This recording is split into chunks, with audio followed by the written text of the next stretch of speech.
It takes a whole village to raise a child. This ancient African proverb describes my life at Round Top Carmine High School.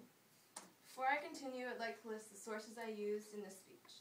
Cogweb.com, thinkexist.com, quotegarden.com, brainyquote.com, an interview with Mark Conley, Round Top Carmine High School principal, quotelane.com, and people.uvr.com. Life in Round Top has taught me to be honest, helpful, and kind, to depend on others, and to become more accustomed to the country life and those around me. The nice part about living in a small town is that when you don't know what you're doing, someone else does. This anonymous quote sums up life in Round Top beautifully.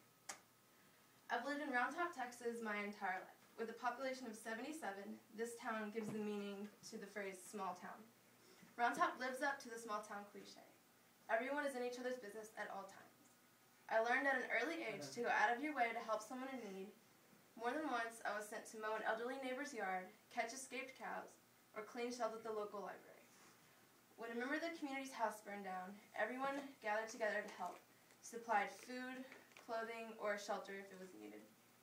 When interviewed, my principal said the reason our school community is so close is because in order to get things accomplished, it takes everyone in the school and community working together because we are so small. Without helping each other, we would run into problems because we lack the resources available in a larger city. Desmond Tutu once said, "You don't choose your family. They are God's gift to you as you are to them." I consider my classmates, friends, and members of the community to be my family, and we depend on each other as such. My classmates have been here for me my entire life.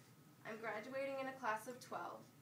8 have been with me since kindergarten, and I've depended on them my entire life.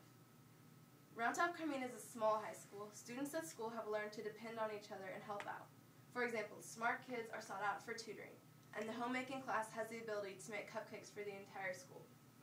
My volleyball team is a great example of the support received from the community.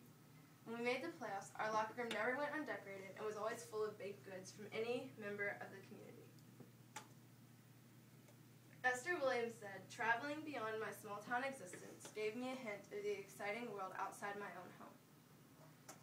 My parents ensured that I traveled often, but I have found that I still prefer small-town life. I'm used to the social graces common in a small town. For example, waving at every person as they drive by, or walking into a business and knowing everyone by their first name.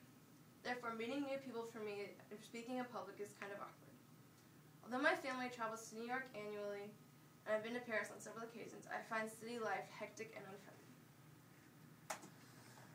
Charles Baudelaire said, "The life of our city is rich in poetic and marvelous subjects."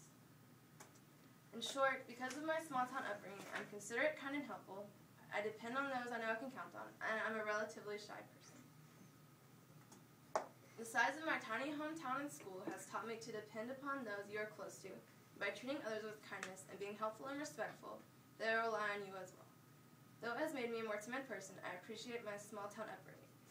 I believe Margaret Thatcher put it best when she said, "It's passionately interesting for me, the things I have learned in a small town in a very modest way."